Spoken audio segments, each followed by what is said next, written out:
Typically, Dhamma talks in the forest tradition don't have titles ahead of time because monks usually give spontaneous talks. They just improvise. It's an oral tradition.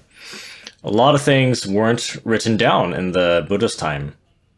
And if they are recorded, someone gives them a name afterward based on what the monk discussed, based on what is usually a very long rant or ramble of things, but nonetheless useful when the monk is exerting right speech. So monks are somewhat split on the idea of having a title before. They can and tend to drift off on tangents because of that improvised format. In the West, Christian ministers often prepare speeches and read them from a script. So the Theravada tradition isn't like that, but there's still a lot to talk about. And sometimes monks teach at schools, sometimes because they need things to do, right? They spread Dhamma by going to not other Buddhist schools, but regular primary schools and high schools. Western schools, scholarly educational places, and they get invited to speak to children and teenagers all around. It's very interesting that eighth graders will, a lot of eighth graders, at least in BC and Canada, take world religion classes at that grade when they're about 13 or 14. I guess eighth grade might be even, 14. So this enlightened approach has existed for over 30 years. So a high school teacher in BC, where I live, might start by inviting a representative from different faiths to speak, right? They would bring in rabbis and various Christians and Sikhs and Hindus and Buddhist monks. And they were hard to find in the early days, especially monks who spoke fluent English. They were in high demand when this sort of was being popularized and allowed. So in those talks, monks try to make the students realize that they're part of a specific culture. Often monks will ask how many students attend church regularly to get an idea of how many people are religious or spiritually inclined. And the number is usually very small. In Canada, especially in Canada and parts of, I don't know about other provinces, but BC, it's not a very religious place really. Maybe only 5% go to church with their parents, every Sunday. So they talk to these groups of teenagers. It can be like herding a flock of birds. It's a bit of a daunting task.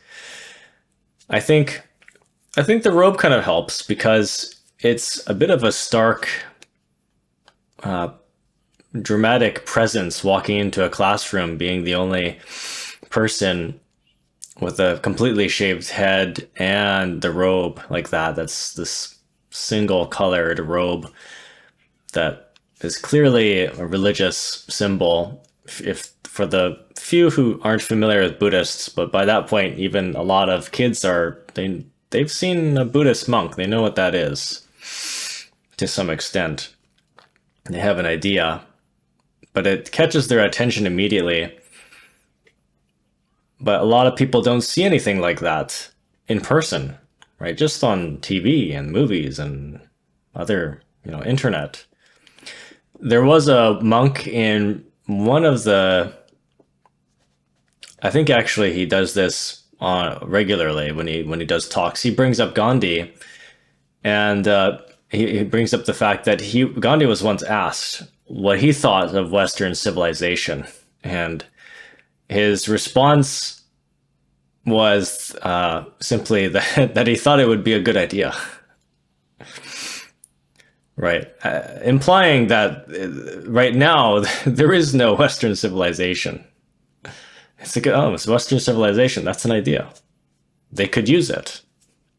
Right. So we have to understand that these are cultural concepts, right? The idea of a Western civilization is, or of any sort, is relative, right? A civilization of any sort.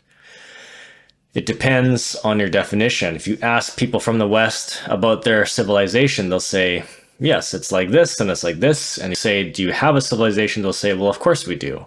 It's because there's people and all these, there are structures and there's a government. And yet in the East, some say that there is no civilization. So what is a civilization then? Well, the 5 precepts of the Buddhist definition of what a society must honor to be truly civilized is what defines a civilization in Buddhist terms. Otherwise, that culture and group of people is just it's just a group of people. It's not considered a civilization because it's not civilized. If the precepts aren't there, right? Whether or not they're Buddhist, but if they're not peaceful, basically, or if there's no order, if the order is lacking. So the first precept is against killing in all forms. This includes war. A civilization should not have a casual attitude toward conflict. It's like a ship they should be like a ship that only fires its cannons as a final resort. It shouldn't go to war over economic disputes or land arguments. They should not fight just because one government insults another. And even then, there will be individuals who have a conscience and refuse to fight.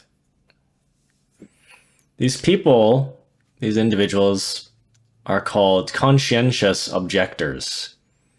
They should be seen as having a proper response. The idea of avoiding homicide must be taught from the earliest stages. It should not be limited to religious settings.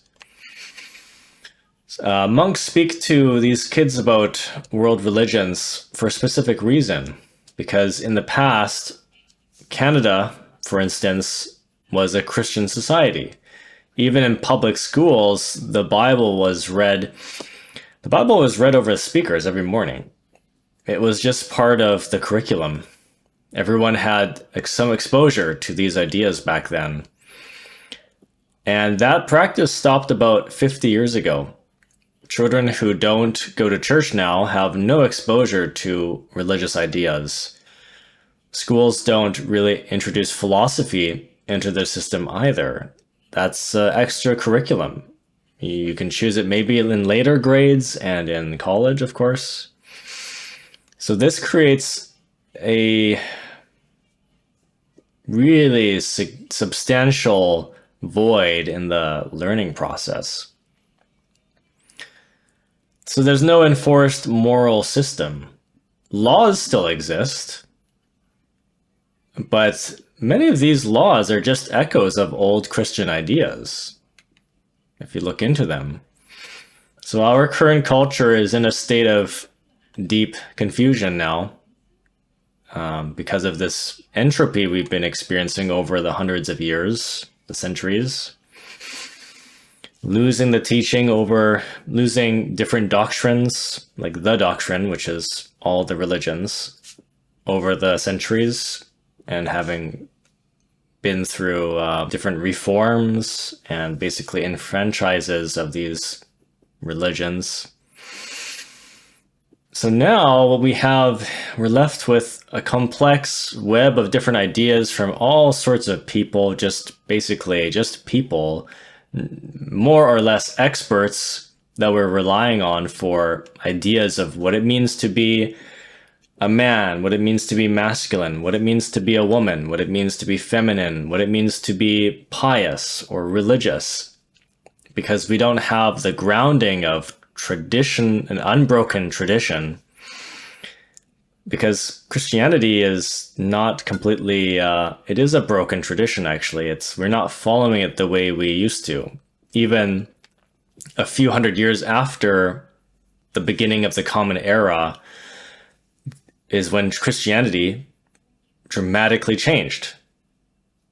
But of course, I believe in the Gnostic Christianity, so I'm going way back to before there were common denominations, right? The common denominations was when everything kind of enfranchised and became very systematic, but just different and already degenerated. And so we're not even relying on that anymore these days, because nobody is religious anymore, really. We're a secular world now, secular society. So it's hard to know where young people get their values. They don't have religious structures anymore to explain the order of the universe. They don't have a philosophy to define what is good and what is immoral. It's too subjective now. It's too distinct and disparate, or there's too much variety now, even in the religions. So students are essentially left to be their own personal philosophers. They're expected to figure out on their own. And this is a very big burden. Even the most brilliant minds in history have often failed to reach a solid conclusion of, universal virtues and morals. People often ask questions. In modern philosophy especially, that's when everything became so subjective, and we started working in the world of relative truth, and it became so speculative, and it's like the culture of debate. When the culture of debate began to flourish, and right, you see people for the past, I don't know how many decades, you have students going against teachers in front of everyone in a classroom or some kind of like courtroom, it looks like a courtroom or something, but it's to debate philosophical ideas. And we're so fascinated with debating things to see who might be right, and it's extremely intellectual. Why are we doing this? Why we shouldn't do this? We don't need to. We should just know. We should have, every religion should be basically the same in its essence, and we can just rely on the scripture, and nobody should debate anything. It should all just be there, and we should also know intuitively. Because these debates that we're having are completely endless and senseless. They're inconclusive and subjective and relative, all of that.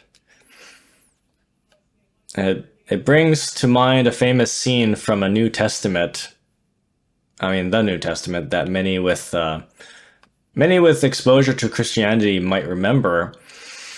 When Christ was on trial before Pontius Pilate, the governor asked a single disdainful question. He said, "What is truth?" And instead of waiting for a response, he simply walked away. So much of Western philosophy follows this pattern.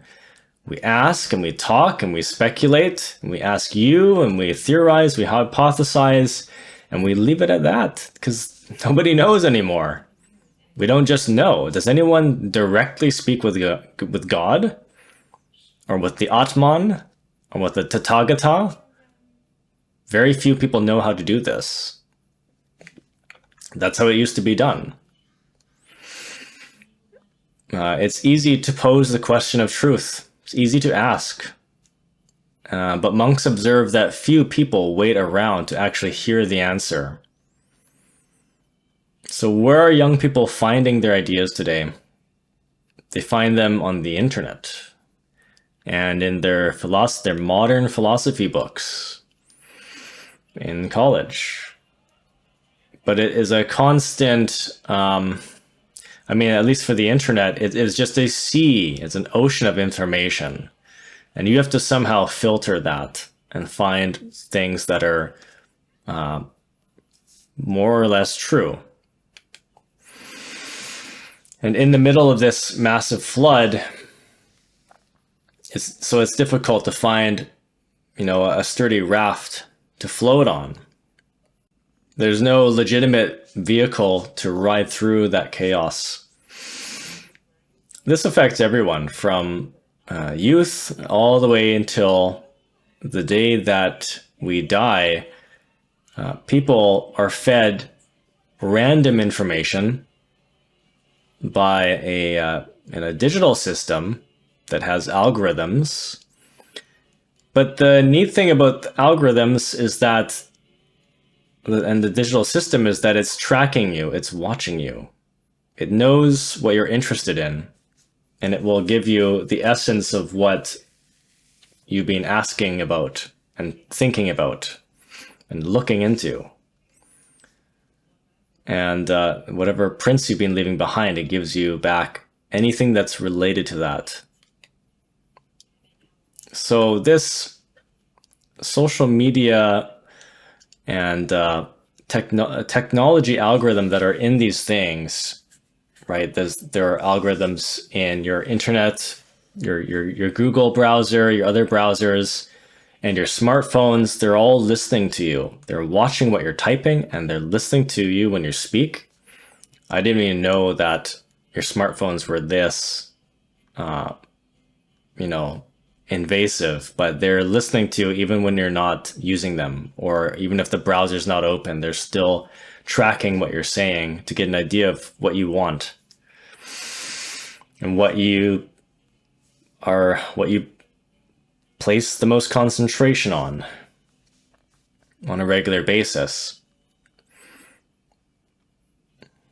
So this is an analogy for how the human mind works, actually. So in the same way of an algorithm, like your mind has patterns, right? And so a meditator should understand that the thoughts occupying the mind will eventually be fed back to the person. And the more they entertain them, the more they repeat. So if a person focuses on self-criticism or maintains a demeaning inner voice, the internal algorithm, the mechanism,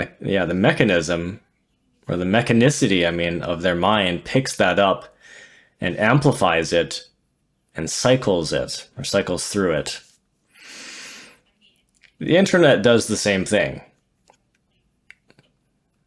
And there's a current epidemic of young women and girls searching for ideal standards of beauty and perfection. And they look at highly constructed, artificial people, basically, on platforms like on the social media, right? And on TV and commercials, the graphics of the hair dye, and on YouTube. And because these models are not completely real in the way that they're prepared for photo shoots and movies and things, it affects us, right? This has been an ongoing problem for decades when we had TV and internet. Is these role models in life are becoming way too idealistic for us. It's becoming unrealistic to copy what we see in movies, on TV. And it's so easy to, which is why we have this mass self-esteem problem. So to feel inferior, the algorithm understands this attraction and traps them in it. So the result is a huge increase in mental health, mental ill health. And in fact, statistics show that in 2026, nearly 30% of young women report significant distress, and it's linked to social media use. And that cycle starts often in youth, where we're most tender, really. Youth naturally most youth are perfectionist. That's a big part of maturing. That's like a big obstacle, right? So starting in the teen years, but it can still continue throughout adulthood. So this is why meditation is vital to central issues of our time. You have to understand the nature of the mind. And a primary feature of the mind is this internal, basically a mechanical process, because we're so subconscious, this mechanical process that is producing and reproducing whatever we think, more and more of it, whatever we think, all the impressions that we receive on a daily basis is being fed and transformed by us. And because we don't have meditation, most of us don't know what that is or how to use it. We're mistransforming it. We're not really transforming it in a good way. And that these impressions, what we see and hear, and so on, they get absorbed and they become detrimental for us. They collect. And then we have our own subconscious opinion about these things, which again tend to be egotistical and idealistic. And we just keep feeding on them and feeding on them. And the mechanical mind just repeats. So this is a direct experience of kama or karma, because in the mind, those mechanical processes are receiving the impressions and feeding the samskaras or the subconsciousness or the ego. And it's getting bigger and it's collecting. That's where the causes are actually being stored in your mind there. The Buddha defines karma as intentional activity or cetana. So this is the volitional intention behind a thought. Before the Buddha, the word kama simply meant a physical action in the world. And or if you take Hindu version, the karma, that the root is karman. This just means action. It wasn't based on personal intent or conscience. A person was just a subject of the state or a religious community. And whatever the authorities commanded was considered that person's karma. And throughout history, the state and religion have gone symbiotic.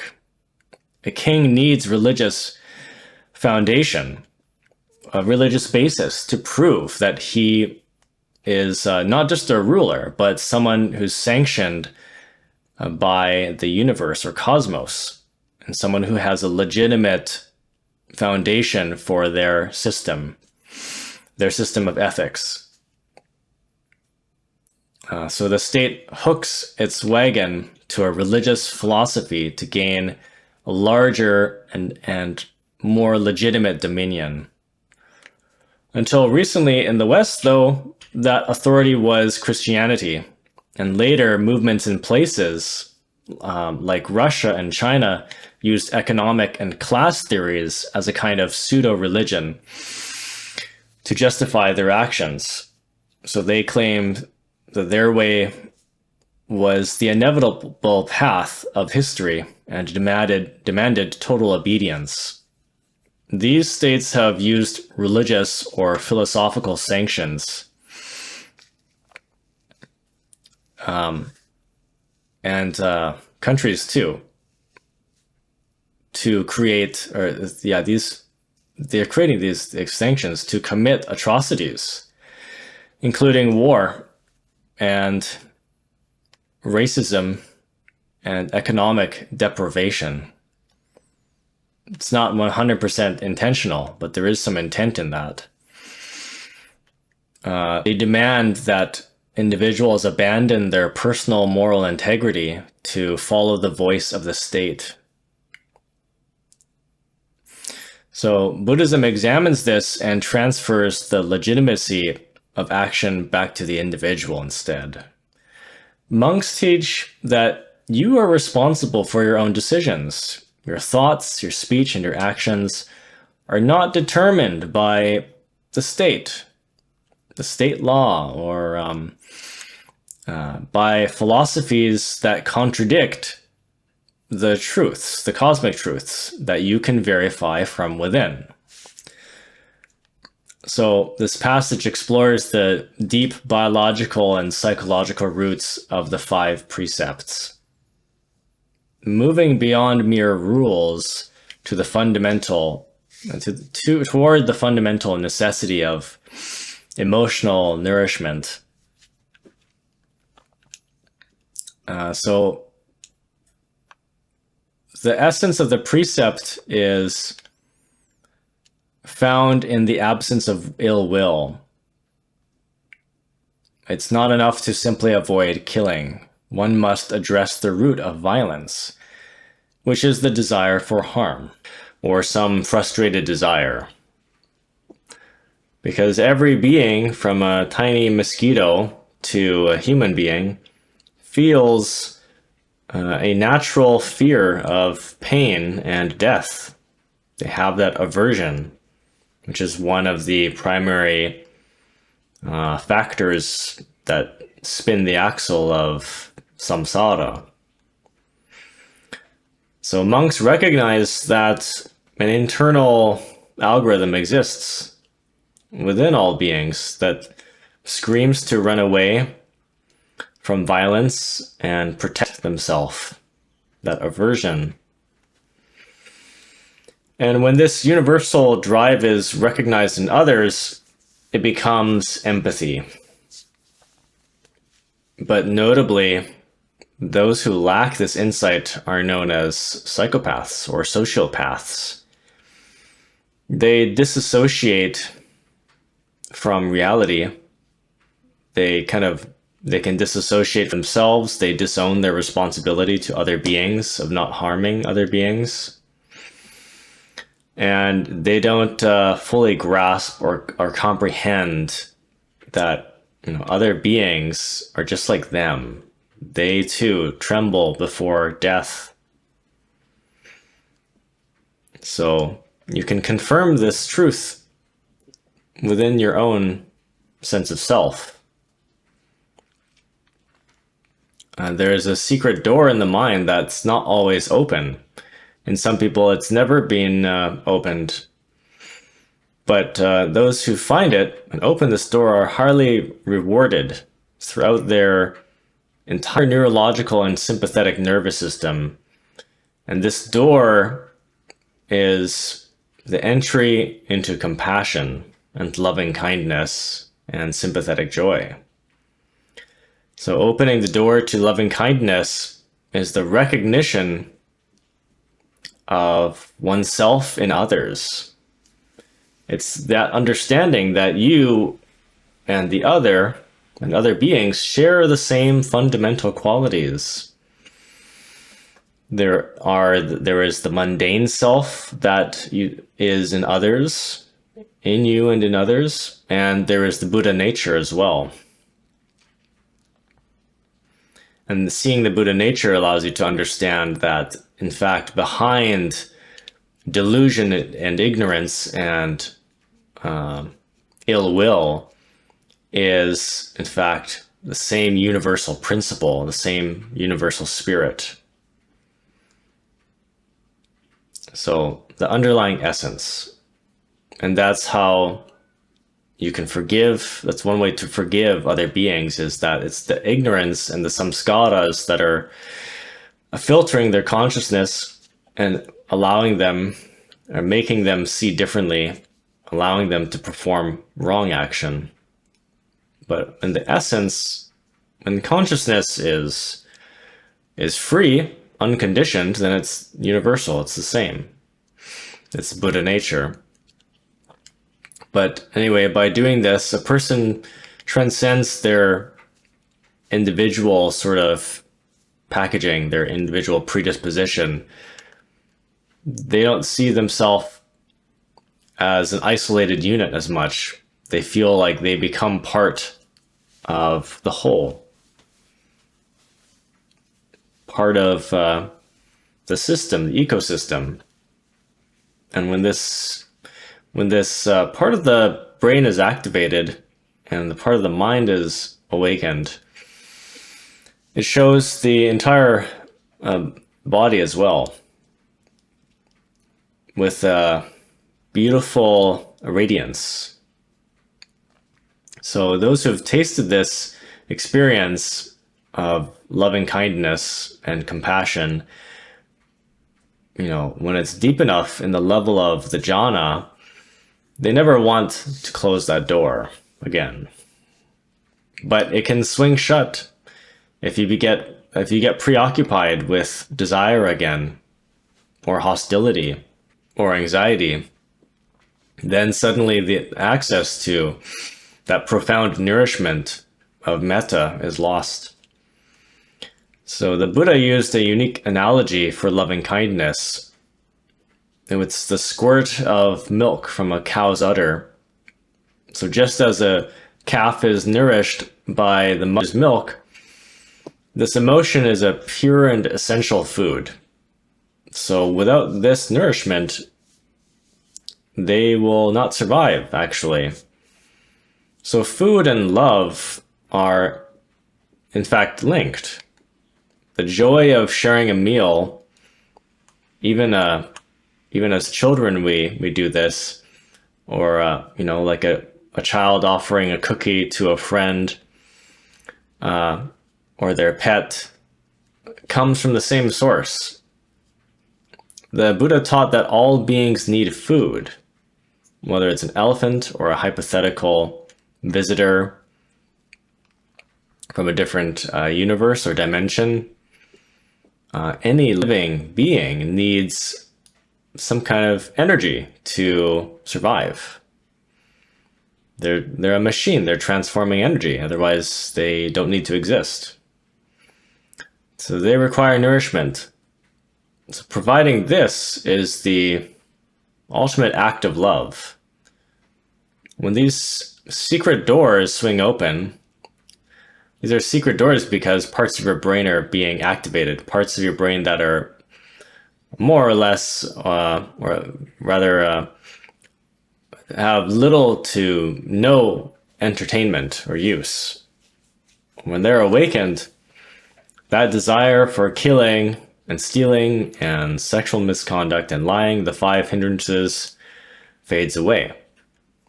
So the 5th precept, avoiding intoxicants, as well. But that's a particularly relevant one today. Across the world, a really vast portion of the population is just dying on the sidewalks and at home and in shelters from self-induced intoxication. People are sacrificing their lives for substances, while the people who make these drugs and the companies are flourishing. And this tragedy occurs because these people consuming the drugs, taking them, they've not discovered that secret door that provides the well-being. So that drug that they're getting, it is kind of pretending to offer the same thing. They have not experienced the health and completion and wholeness that comes from cultivating goodwill. Or at least maybe a long time ago they had it, but they lost it. And this often stems from childhood. If a child never receives a sense of safety or love and kindness from their caregivers or their parents, then those circuits in the brain that were responsible for compassion and metta they remain inactive,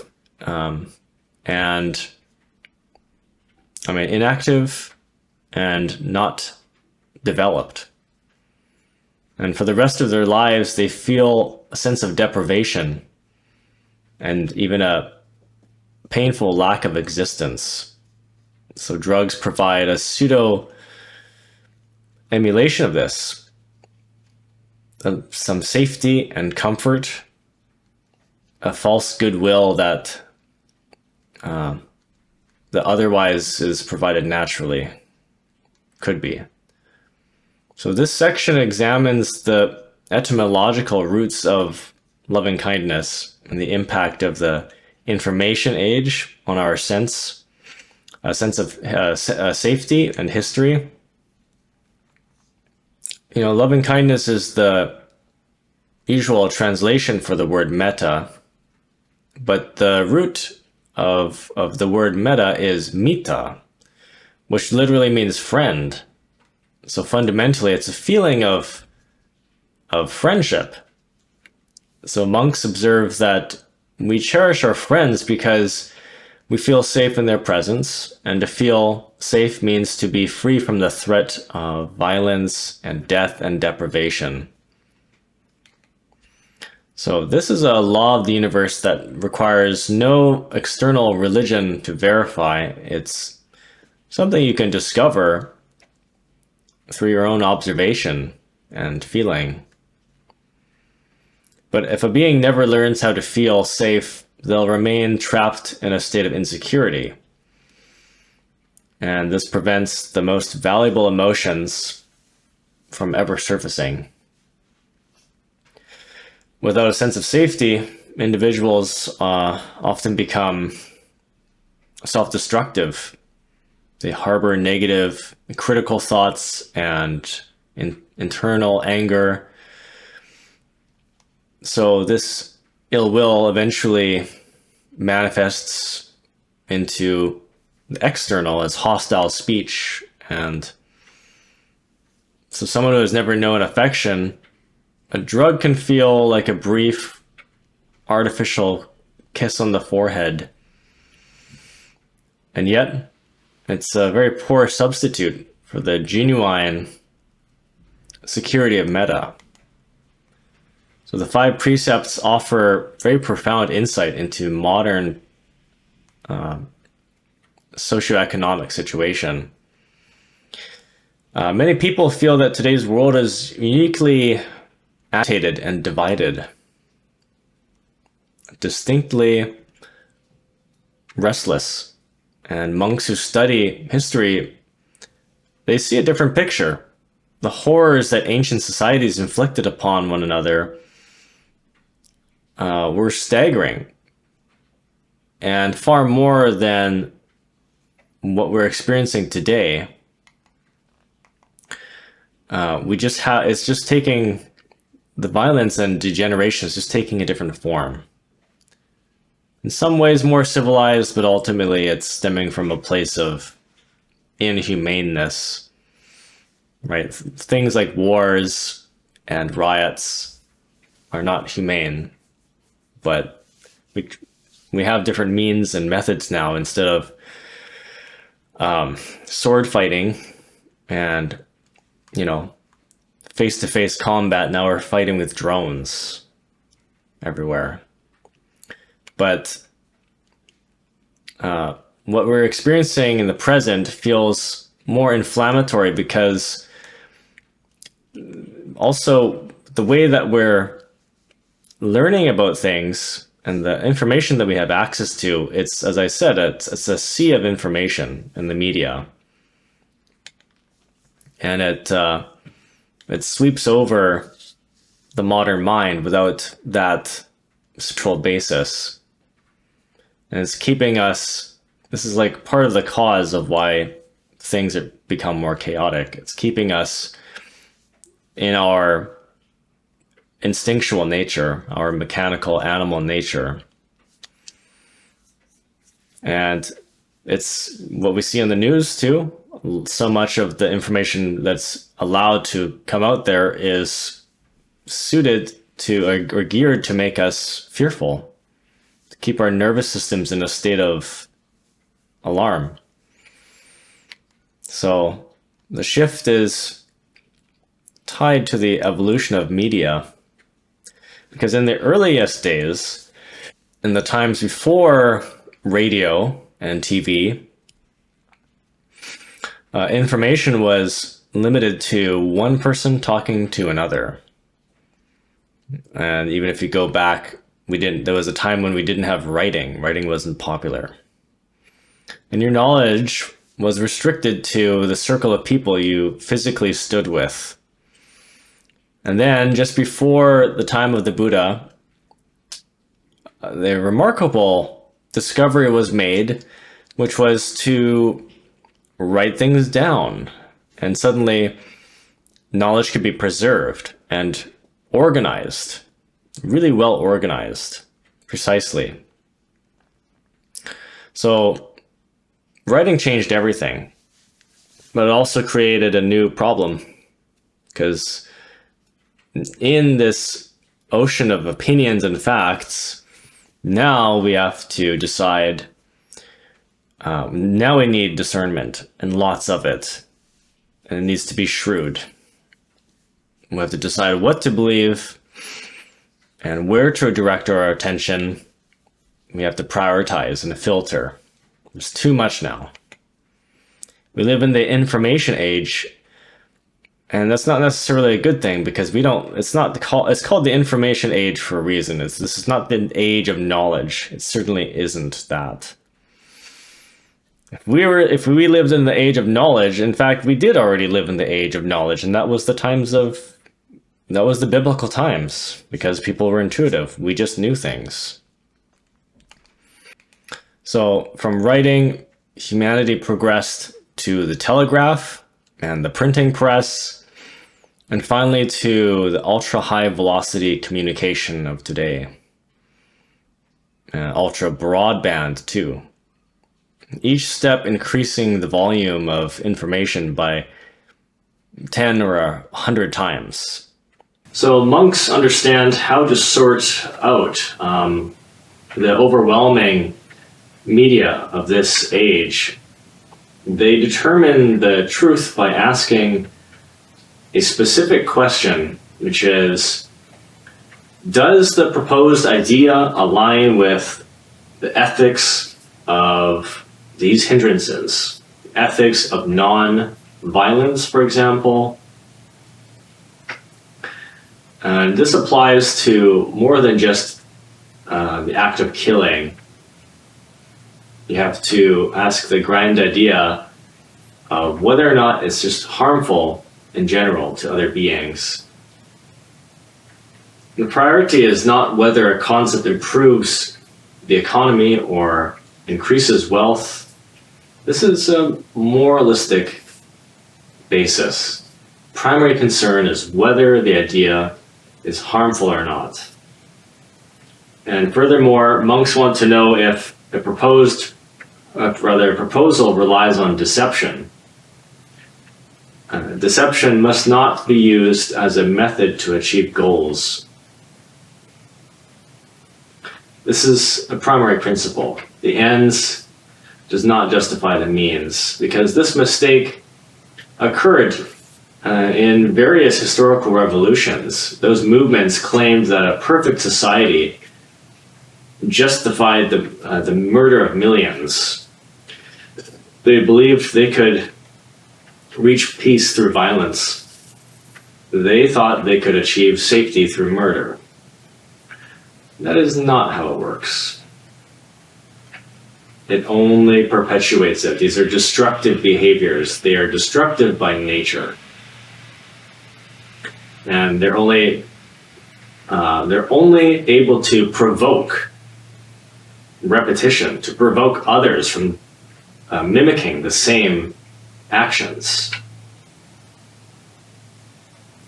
So Buddhist principles state that one cannot reach a destination through contradictory means. Peace is the only method to reach the result of peace. Generosity is the only way to reach a state of safety. One must question all media and information that's flowing through this lens.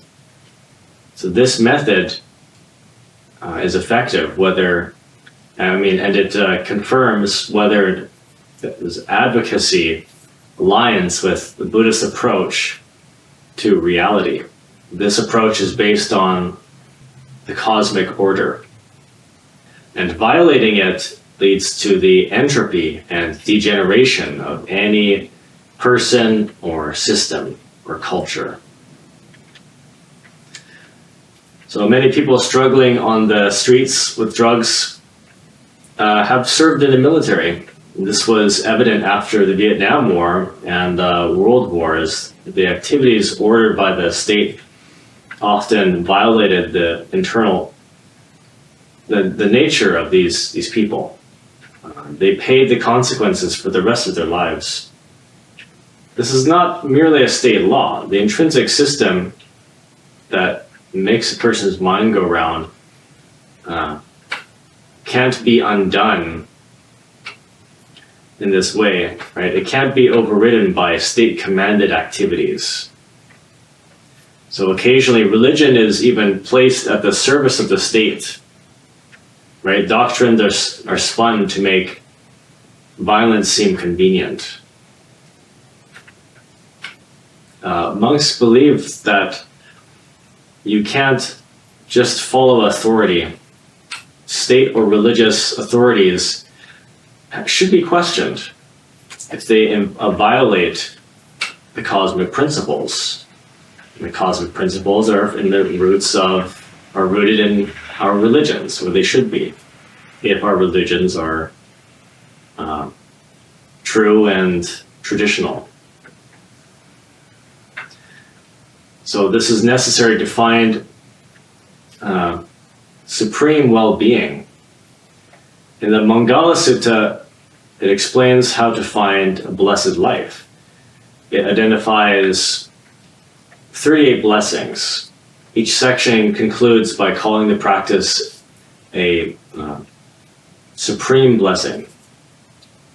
So this text explains how to open the hidden doors of that mind. So this text explains how to open those hidden doors in our mind, those doors to compassion and loving kindness and such. One door is opened by refusing to associate with fools. So this brings a great feeling of relief. The next door is opened by seeking the company of the wise. And this creates an uplifting feeling. And then avoiding